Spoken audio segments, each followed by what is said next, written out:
BJP ने मंदिर के लिए क्या किया? बीजेपी ने कुछ नहीं किया। बीजेपी ने जो काम आसानी से हो सकता था, मंदिर मंदिर चिल्ला के बेवजह हिंदू मुस्लिम एक वैमनस्यता फैलाया। परम श्रद्धेय श्री वीर बहादुर सिंह जी को और माननीय सर्वोच्च न्यायालय को देते हैं। इसमें भारतीय जनता पार्टी का कोई रोल नहीं है। भारतीय जनता पार्टी ने कोई अध्यादेश लाकर राम मंदिर का निर्माण करवाने नहीं जा रही। यह हवाई लोग हैं, घृणा वैमनस्य की राजनीति करने वाले लोग हैं, आपस में लड़ा भिड़ा के अपना फ़ायदा करने वाले लोग हैं, हिंदू मुस्लिम करने वाले लोग हैं, उसी मुस्लिम को अपना दामाद बनाने वाले लोग हैं, लेकिन उसी मुस्लिम से आपसे स्वाभिमानी है। तलचट्टों की बात छोड़ दीजिए, वो तो रहते हैं, हर जगह रहेंगे भी, लेकिन जो स्वाभिमानी ब्राह्मण है वो एकदम, मैं बता रहा हूँ, निश्चित तौर पे भारतीय जनता पार्टी के विनाश का भारत के आज़ादी के बाद आज तक के इतिहास में उत्तर प्रदेश में आज तक इतनी ब्रह्म हत्याएं कभी नहीं हुई हैं। और मैं दावे के साथ कहता हूं, यह ब्रह्म हत्याएं भारतीय जनता पार्टी को नेस्तनाबूद करेगा। यह ब्रह्म हत्याएं निश्चित तौर पर इस पार्टी के अस्तित्व को नहीं मिटा दिया तो लल्लन दूल्हे। कानून का राज यही है कि जो काम 100 रुपये में होता था आज 10,000 लगते हैं। मैं दावे के साथ कहता हूं, कोई माई का लाल मेरी बात को आके काट दे, जो 100 रुपये में काम होता था आज वही काम 10,000 रुपये लगते हैं। इतना भ्रष्टाचार मैंने किसी शासनकाल में लोगों को फोन लगाकर पूछ लीजिए, उस 20 लाख करोड़ में से 20,000 रुपया भी किसी को मिला है क्या? दवा के नाम पे या किसी मद में 20 लाख करोड़ रुपए गए कहाँ? यह सरकार सिर्फ हवाई की सरकार है। सरकार में कोई दम नहीं है। सरकार संपूर्ण टाइम अपनी कुर्सी, अपने वोट बैंक के चक्कर में है। उसका आम जनमानस से कोई लेना देना नहीं। आम जनमानस को यह भारतीय जनता पार्टी सिर्फ इतना ऑक्सीजन देगी कि आम जनमानस केवल जिंदा रह सके। नमस्कार, गोरखपुर लाइव देख रहे हैं आप। मैं हूं आपके साथ आयुष द्विवेदी। आज हमारे साथ एक ऐसे मेहमान हैं जो आरक्षण के खिलाफ बिगुल बजाए हुए हैं।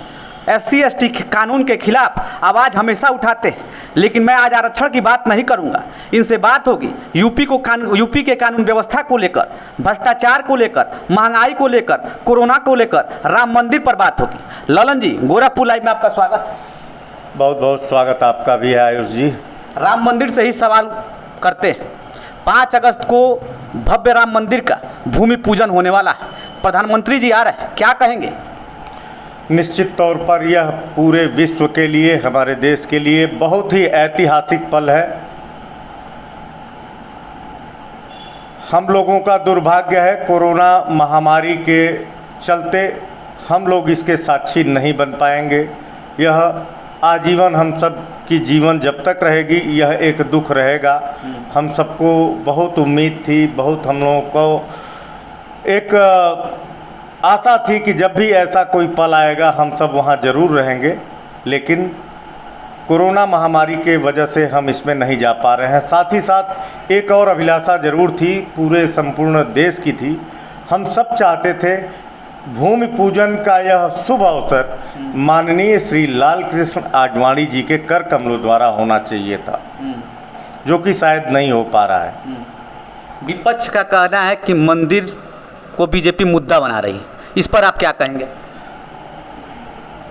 बीजेपी ने मंदिर के लिए क्या किया? बीजेपी ने कुछ नहीं किया। बीजेपी ने जो काम आसानी से हो सकता था, मंदिर मंदिर चिल्ला के बेवजह हिंदू मुस्लिम एक वैमनस्यता फैलाया। इसी गोरखपुर की धरती के लाल, हम सबके आदर्श अनुकरणीय परम श्रद्धेय वीर बहादुर सिंह ने मेरे ख्याल से सन 1984 में उसका ताला खुलवाया था। ये कोई विवाद नहीं हुआ था, कोई भी विवाद नहीं हुआ था। खैर, जो हुआ सो हुआ। हम इसका श्रेय, अगर आप व्यक्तिगत मुझसे पूछते हैं तो मैं इसका संपूर्ण श्रेय परम श्रद्धेय श्री वीर बहादुर सिंह जी को और माननीय सर्वोच्च न्यायालय को देते हैं। इसमें भारतीय जनता पार्टी का कोई रोल नहीं है। भारतीय जनता पार्टी ने कोई अध्यादेश लाकर राम मंदिर का निर्माण करवाने नहीं जा रही है। यह तो माननीय सर्वोच्च न्यायालय का फैसला हम सबके हित में था, जनहित में था। जनहित को देखते हुए और एकदम सत्य को देखते हुए न्यायालय का जो फैसला है, हम सब उसका स्वागत करते हैं। आपको नहीं लगता मंदिर जो मुद्दा बना हुआ था अब तो समाप्त हो गया, लेकिन फिर भी 2022 में यह मुद्दा कायम रहेगा? नहीं नहीं, देखिए अभी सब बार बार मंदिर मस्जिद ये करना कहीं से उचित नहीं है। हमें मुख्य रूप से विकास पे ध्यान देना चाहिए। कितनी बेरोजगारी है आज वर्तमान समय जो चल रहा है, आपको बता दूं, बहुत सारे परिवार खाने के लिए मर रहे हैं। सिर्फ 5-10 किलो आटा गेहूं चावल दे देने से किसी परिवार की संपूर्ण पूर्ति नहीं हो जाती।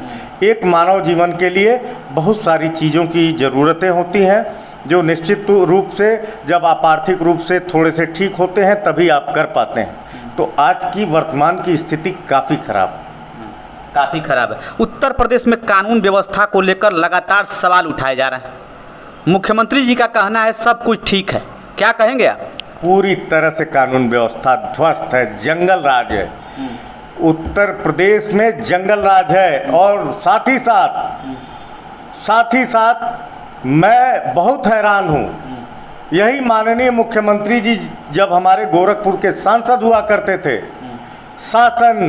प्रशासन की कुरीतियों के खिलाफ हर महीने कहीं ना कहीं धरने पे बैठ जाते थे। आज योगी जी ये कैसे भूल जा रहे हैं?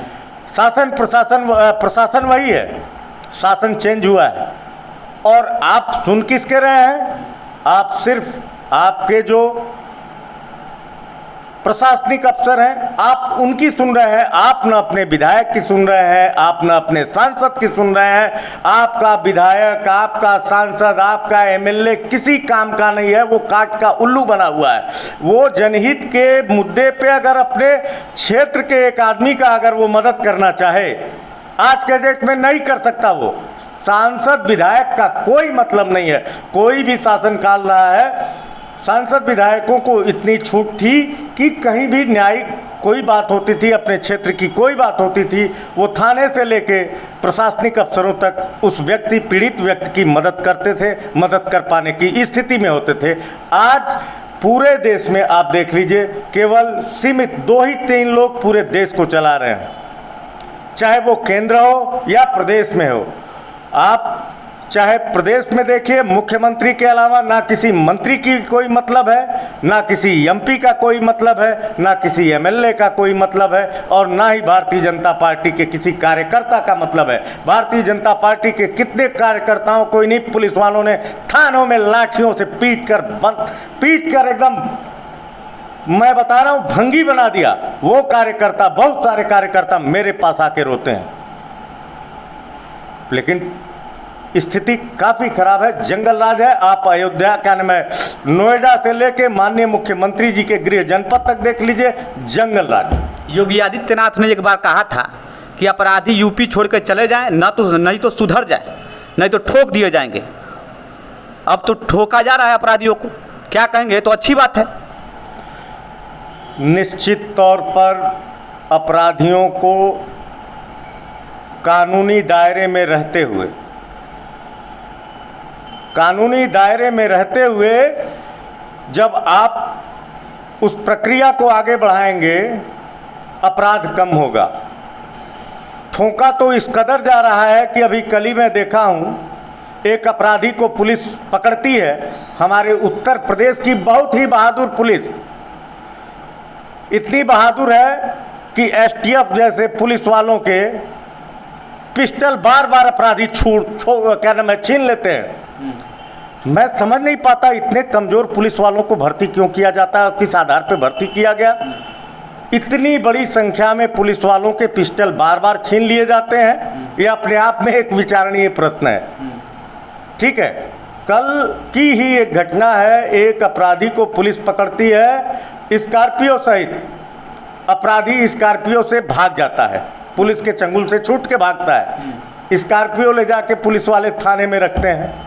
फिर वही अपराधी उस थाने में जाता है और वहाँ से अपनी स्कॉर्पियो लेके चला जाता है। ये है कानून व्यवस्था इस प्रदेश का। आप स्वयं एक पत्रकार हैं, इससे आप स्वयं अंदाज़ा लगा सकते हैं मैं क्या बोलूँ। आप लोग इसी प्रदेश में हैं, इसी जनमानस में हैं, क्या बोलूँ। आप अपने दिल पे एक बार हाथ रख के अपने आप से पूछ लीजिए कितना कानून का राज है। कानून का राज यही है कि जो काम 100 रुपये में होता था आज 10,000 लगते हैं। मैं दावे के साथ कहता हूँ, कोई माई का लाल मेरी बात को आके काट दे, जो 100 रुपये में काम होता था आज वही काम 10,000 रुपये लगते हैं। इतना भ्रष्टाचार मैंने किसी शासनकाल में नहीं देखा। कोरोना काल में सरकार के कामों को आप किस रूप में देखते हैं? चारों तरफ योगी आदित्यनाथ की प्रशंसा हो रही है, कोरोना में जो काम कर रहे हैं या जो काम किए हैं उस पर आप क्या कहेंगे? 20 लाख करोड़ रुपया केंद्र सरकार ने दिया है। मैं आपसे अनुरोध करता हूं, कृपया जब आप यहां से निकले, मेरा इंटरव्यू करके निकले, मेरा आपसे हाथ जोड़कर मैं आपसे एक छोटे भाई के रूप में भी आपसे रिक्वेस्ट करता हूं, आप कम से कम 50 लोगों का एक सर्वे कर लीजिए और कि छोड़ दीजिए, आप भी इस देश के एक नागरिक हैं, बहुत सारे आपके भी जानने वाले लोग हैं, आप 10-20 लोगों को फ़ोन लगाकर पूछ लीजिए उस 20 लाख करोड़ में से 20,000 रुपया भी किसी को मिला है क्या, दवा के नाम पे या किसी मद में।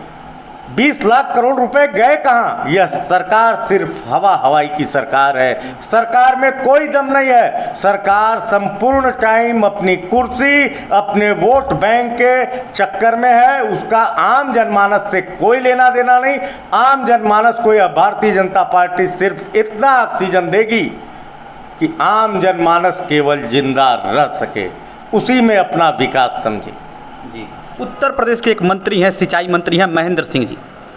बाढ़ का समय चल रहा है, चारों तरफ लोग त्राहिमाम कर रहे हैं। वो अपने अधिकारियों से कहते हैं नदी के पास जाओ और नमस्ते करो। क्या कहेंगे आप इस पर? मैं बोला तो यह सब एकदम शासन व्यवस्था के योग्य हैं ही नहीं। यह शासन व्यवस्था चलाने लायक लोग नहीं हैं। बस यह हवाई लोग हैं, घृणा वैमनस्य की राजनीति करने वाले लोग हैं, आपस में लड़ा भिड़ा के अपना फ़ायदा करने वाले लोग हैं, हिंदू मुस्लिम करने वाले लोग हैं, उसी मुस्लिम को अपना दामाद बनाने वाले लोग हैं, लेकिन उसी मुस्लिम से आपसे लड़ाने वाले लोग हैं। तो है, देखिए, सदैव कोई भी पार्टी सत्य का अगर साथ देगी, चाहे हिंदू हो, मुस्लिम हो, सिख हो, ईसाई हो, कोई हो, गलत को गलत कहे, चाहे वो हिंदू गलत हो या मुस्लिम गलत हो, सिख हो, ईसाई हो, तभी आप कानून का राज कायम कर पाएंगे। पक्षपातपूर्ण रवैया अपनाकर, जनता को बरगलाकर आप आम जनमानस को कभी खुश सुखी नहीं रख पाएंगे और कानून का राज निश्चित तौर पर कायम नहीं कर पाएंगे। ललन जी, 2022 के चुनाव को देखते हुए हर पार्टी इसमें ब्राह्मणों को जोड़ने का काम कर रही है, या यूँ कह ले कि लपकने का काम कर रहा है। बीजेपी, सपा, बसपा, कांग्रेस, ब्राह्मण कहाँ जा रहे हैं? ब्राह्मण क्या सोच रहे हैं? आप ब्राह्मणों के खुद नेता हैं, क्या कहेंगे? देखिए, मैं सीधे तौर पे कहना चाहूँगा, भारत के आज़ादी के बाद आज तक के इतिहास में उत्तर प्रदेश में आज तक इतनी ब्रह्म हत्याएं कभी नहीं हुई हैं। और मैं दावे के साथ कहता हूँ, यह ब्रह्म हत्याएं भारतीय जनता पार्टी को नेस्तनाबूद करेगा। यह ब्रह्म हत्याएं निश्चित तौर पर इस पार्टी के अस्तित्व को नहीं मिटा दिया तो लल्लन दुबे मेरा नाम नहीं। और रह गया चुनाव, अभी काफ़ी समय है, काफ़ी दूर है। आने वाले समय में आपने ब्रह्म हत्या का जिक्र किया, ये ब्रह्म हत्या का जिक्र आप कर रहे हैं बार बार, ये आरोप किस पर लगा रहे हैं? किस पर लगेगा ब्रह्म हत्या? जिसका शासन है। तो खुल कर बोलिए ना, किसका शासन है? आपको नहीं मालूम किसका शासन है? जी, आपको नहीं मालूम किसका शासन है? भारतीय जनता पार्टी का शासन पूरे देश में है, प्रदेश में है। तो आप क्या आपको तो इतना मालूम है, इतना ब्रह्म हत्याएं हुई, एक शब्द कोई भारतीय जनता पार्टी का बोला हो, किसी के दरवाजे पे गया हो, किसी का हाल लेने गया हो, 5-5 लोगों की सामूहिक नरसंहार हुए हैं, एक से एक जघन्य हत्याकांड हुए हैं। किसी भी कांड पे अगर भारतीय जनता पार्टी के लोग गए हों, आप मुझे आके बताइएगा। सरकार ने तो, सरकार का कहना है कार्रवाई हो रही है। क्या कार्रवाई हो रही है? आप पत्रकार हैं, आप पता करके मुझे मेरा मार्गदर्शन कीजिएगा, आप बताइएगा कितनी कार्रवाई हुई है। कोई अंधा नहीं है, सोशल मीडिया का ज़माना है और आज जनता निश्चित रूप से काफ़ी हाईटेक हो चुकी है और इन नेताओं के बस की बात नहीं कि इनकी घुट्टी, अब ये घुट्टी पिला के आम जनमानस को बरगला लें। अब जनता भी काफ़ी हाईटेक हो चुकी है। ब्राह्मणों का रुख क्यों है? आप ब्राह्मणों में लगातार घूमते रहते हैं, पूरे प्रदेश के दौरे पर जाते हैं जहाँ आपको बुलाया जाता है, क्या लग रहा है बीजेपी से नाराज़ होकर कहाँ जाएंगे? देखिए, आने वाला समय तय करेगा, निश्चित तौर पे तय करेगा, लेकिन मुझे जो ऐसा लगता है, मैं जो महसूस कर रहा हूँ, जो भी स्वाभिमानी है, तलचट्टों की बात छोड़ दीजिए, वो तो रहते हैं, हर जगह रहेंगे भी, लेकिन जो स्वाभिमानी ब्राह्मण है वो एकदम, मैं बता रहा हूँ, निश्चित तौर पे भारतीय जनता पार्टी के विनाश का कारण बनेगा। एक सवाल और है ललन जी, आखिरी सवाल है।